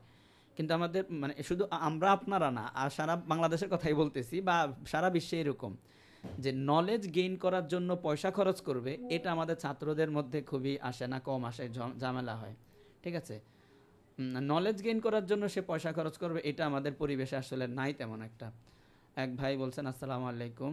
ওয়ালাইকুম আসসালাম, আপনি লিখে দেন, হ্যাঁ তাহলে আপনার উত্তর দিতে পারবো। তো এই নলেজ গেইন করা যে ব্যাপারটা, এটা কিন্তু আমাদের লাগবে। হুজুর নুরুল আনোয়ার কিতাবের পিডিএফটা দেওয়া যাবে না? অবশ্যই দেওয়া যাবে। আমি কথাটা শেষ করি, পিডিএফ দেওয়া যাবে। তো দেখা যায় যে অনেক সময় এমন হয় যে আমরা আমাদের বন্ধুদেরকে সাথে নিয়ে হোটেলে গিয়ে দেখা যায় 300-400 টাকা খরচ করে ফেলি, 500 টাকা খরচ করে ফেলি। সারা মাস মিলাইলে কিন্তু দেখা যায় মানে বন্ধুদের পিছনে এমনও হয় যে একবার গিয়ে 8-10 জন মিলে 1000-2000ও খরচ করে ফেলে, কিন্তু তাকে যদি বলা হয় আপনি 500 টাকা দিয়ে একটা কোর্স কিনেন, সে কিন্তু এটা কিনতে রাজি না, ঠিক আছে? অথচ বন্ধুদেরকে নিয়ে টাকা খরচ করে ফেলে। তো নলেজ গেইন করার পিছনে টাকা ঢালতে হবে, বা ঢালার একটা অভ্যাস অনেকের আছে, অনেকের নাই আবার। তো সেই জন্য যাদের নাই তাদের জন্য বললাম আর কি। তো এখন আমাদের জন্য আসলে এটা কঠিন, আপনাদের জন্য জানি আমি যে একসাথে পে করা এটা কঠিন হবে, কারণ মাসিক একটা খরচ বাসা থেকে আনেন হয়তো, অথবা মাদ্রাসা থেকে পান, মাসিক পান, কিন্তু এটা প্রত্যেক মাসে মাসে কিস্তিতে দিলে সুবিধা হয়, কিন্তু এটা আমাদের জন্য খুবই কঠিন হয়, খুবই প্যারাদায়ক হয়, যেটা খুব বেশি ব্যাঘাত হয়। এই জন্য এটা আমরা পারবো না আর কি এই কোর্সের জন্য, যেহেতু এটা বিশেষভাবে আরেকজন শিক্ষককেও নেওয়া হয়েছে। এজন্য এটা কষ্ট করে হলেও একটা ম্যানেজ করে দিতে হবে আর কি। মনে করেন আপনার হঠাৎ অ্যাক্সিডেন্ট হয়েছে, আপনার কোনো হাত পা কেটে গেছে, যেটার জন্য আপনার এখন 6000 টাকা বিল আসছে, কি বলে এটাকে, ডাক্তারের বিল আসছে, ঠিক আছে? 6000 টাকা হয়তো সিলাই টিলে লেগেছে, কিছু পরীক্ষা নিরীক্ষা দিয়ে আপনি অসুস্থ হয়ে গেছেন। এখন তো জ্বর হইলেও দেখি 5-6 হাজার টাকা লেগে যায়, এই সেই নানান পরীক্ষা দিয়ে। তো আপনি মনে করতে পারেন আপনার ব্রেনের অসুস্থ হয়েছে, এই ব্রেনের চিকিৎসা লাগবে এখন ইনস্ট্যান্ট, আপনার 6-7 হাজার টাকা লাগবে, যেটা দিয়ে আপনার চিকিৎসা নিতেই হবে এখন, ঠিক আছে? এইরকম যদি প্রয়োজন মনে করেন তাহলে কোর্সে জয়েন হতে পারেন, আর যদি প্রয়োজন না থাকে তাহলে অবশ্যই ইগনোর করবেন। কারণ আপনি যদি সুস্থ থাকেন, আপনার ব্রেন সব ফিট থাকে, তাইলে আর কেন ডাক্তারের কাছে যাবেন, ঠিক আছে? আমি এই ব্যাপারটা খুবই শক্ত হয়ে বলতেছি, এই জন্য আমাদের পিছনের কিছু অভিজ্ঞতা থেকে এইখানে প্রথমে মানে ভালো, তারপরে নরম ভালো, ঠিক আছে? প্রথমে এটা খুবই জরুরি বিষয়, এটা আমাদের এইবার আমরা এটা শুরুই করব না যদি এভাবে না হয়, ঠিক আছে? অন্য প্রক্রিয়ায় যাব। তো ব্যাপারটা হলো এটা, আমি আপনাদের জন্য কঠিন হবে, তারপরও এটা আমাদের জন্য সহজ হবে কারণে আমরা এটাই করতে বাধ্য। খুবই মানে ইসের সাথে মানে এক্সকিউজ ভাবে বলতেছি আর কি আপনাদেরকে, যে এটা ছাড়া আসলে হবে না, ঠিক আছে? আপনাদের কঠিন হলেও এখন একটা ম্যানেজ করে নিতে হবে, আপনাকে ভাবতে হবে আপনি অসুস্থ হয়ে গেছেন, এখন সুস্থতার জন্য যে কোনোভাবেই এটার আশপাশ থেকে হোক যেভাবে হোক এটা ম্যানেজ করতে হবে আর কি, ঠিক আছে কথাটা? আচ্ছা, আর পিডিএফ নুরুল আনোয়ারের পিডিএফ তো গুগলে সার্চ দিলেই পাবেন। বাকি আমাদের কাছে যে পিডিএফটা বেশি ভালো লাগে সেটা হয়তো দেখাইতে পারি, সেটা হলো এটা।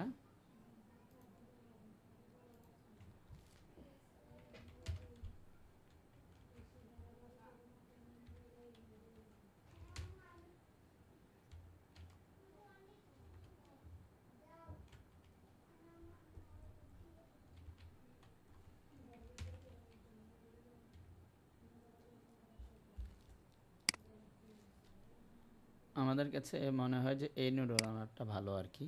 কই আসে নাই?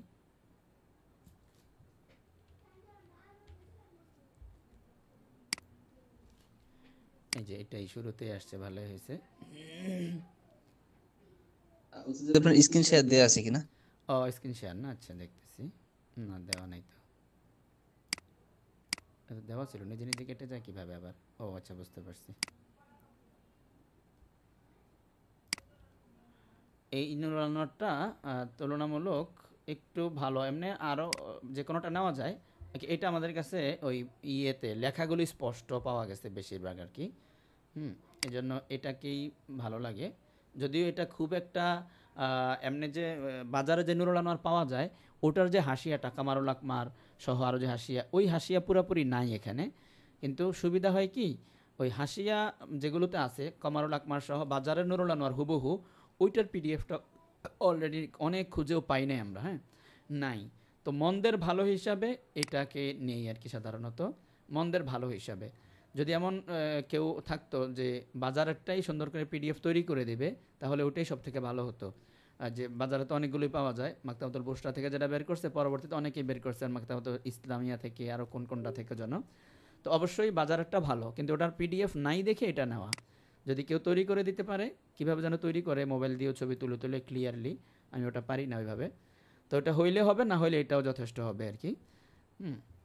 এটাতে ইয়াটা ভালো ক্লিয়ার, অন্যান্য পিডিএফ থেকে এটার ইয়াগুলো খুবই ক্লিয়ার আছে এবং বানান টানান ভুল কম। হ্যাঁ, আরও অনেক পিডিএফ আছে যেগুলো ভুল, এদিক দিয়ে আবারত নাই ওদিক দিয়ে নাই, এরকম উল্টাপাল্টা। তুলনামূলক আমরা যেটা দেখলাম এটা ভালো। হ্যাঁ, এটা ভালো, এটার লিঙ্ক দিয়ে রাখতে পারি, আপনারা ডাউনলোডও করতে পারবেন, সমস্যা নেই।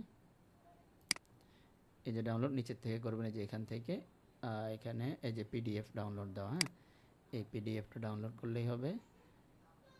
এখানে এটা শেয়ার করবে কিভাবে? আচ্ছা আমি লিঙ্কটা শেয়ার করে দিই গ্রুপে, এখানে আপনারা ডাউনলোড করে নিন, 2 খণ্ড আছে, এটা ডাউনলোড করে নিলেই হবে। আমি গ্রুপে শেয়ার করে দিতেছি।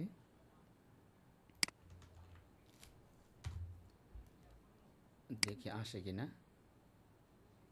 হ্যাঁ চলে আসছে, হ্যাঁ ঠিক আছে। হ্যাঁ এই জায়গাটা আসার পরে হইলো ইয়েতে দিয়ে আপনার নিচের দিকে চলে যাবেন, এই যে নিচের দিকে গিয়ে এখানে গেলে পিডিএফ পাবেন, এটা টিপ দিলে এবার একটা একটা করে ফাইল ডাউনলোড করলেন। প্রথম খণ্ড, এই প্রথম খণ্ডের এই যে অ্যারো কির উপরে টিপ দিলে প্রথম খণ্ড ডাউনলোড হবে, এটা দ্বিতীয়টা ডাউনলোড হবে। ঠিক আছে, আমি এখানে ডাউনলোড করতেছি না, আমার লাগবে না এই জন্য। আচ্ছা, তো আর কোনো বিষয়?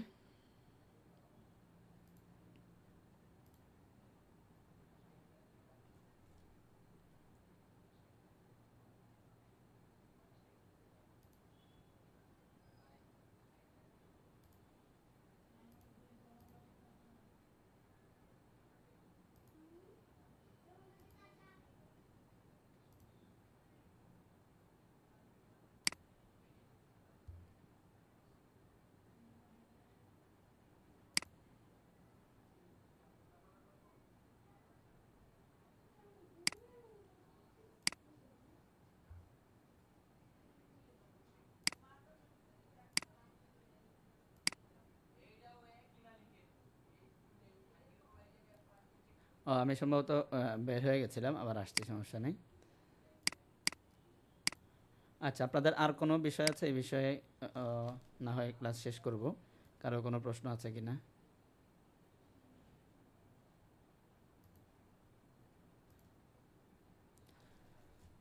কারো কোনো বিষয় আছে? না হয় শেষ করব আজকে এই পর্যন্তই। আচ্ছা ঠিক আছে তাহলে। আচ্ছা, আর কোনো বিষয় আমার মনে আসতেছে না বলার মতো কিনা, রেখে দিলাম তাহলে আজকে এই পর্যন্তই। পরবর্তীতে ক্লাস কবে শুরু হবে এবং কোন টাইমটা হবে এটা নিয়ে আমরা যারা যুক্ত হবেন তাদেরকে নিয়ে একটা মিটিং করে এরপরে টাইমটা ফিক্স করব। বাকি সাধারণত টাইম হতে পারে ফজরের পরে একটা টাইম থাকে, আর জোহরের পরে হতে পারে, অথবা এশার পরে হতে পারে। এই তিনটার কোনো একটা হতে পারে আর কি। ফজরের পর, জোহরের পর, আর হলো এশার পর। মাগরিবের পর সাধারণত অনেকের ক্লাস টাস থাকে, সমস্যা হয়, তো ওইটা একটা ম্যানেজ করে নেওয়া যাবে আর কি। অথবা মাগরিবের পরেও হতে পারে, এখন শীতের সময় তো। যাই হোক, একটা সময় মিল করা যাবে সবার সাথে কথা বলে, যারা যুক্ত হবেন তাদের সাথে। ঠিক আছে, তাহলে আজকে এ পর্যন্তই। আসসালামু আলাইকুম রহমতুল্লাহ। যদি মিউট হয়ে গেছেন সম্ভবত। আচ্ছা,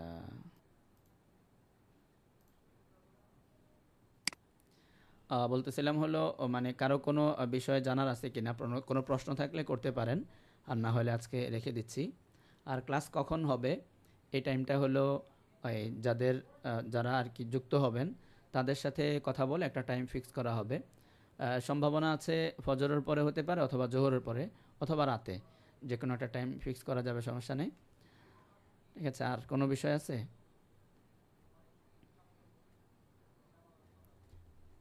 আচ্ছা ঠিক আছে, তাহলে আজকে এই পর্যন্তই। এর পরবর্তীতে ক্লাসে দেখা হবে ইনশাল্লাহ। ঠিক আছে, আসসালামু আলাইকুম রহমতুল্লাহ।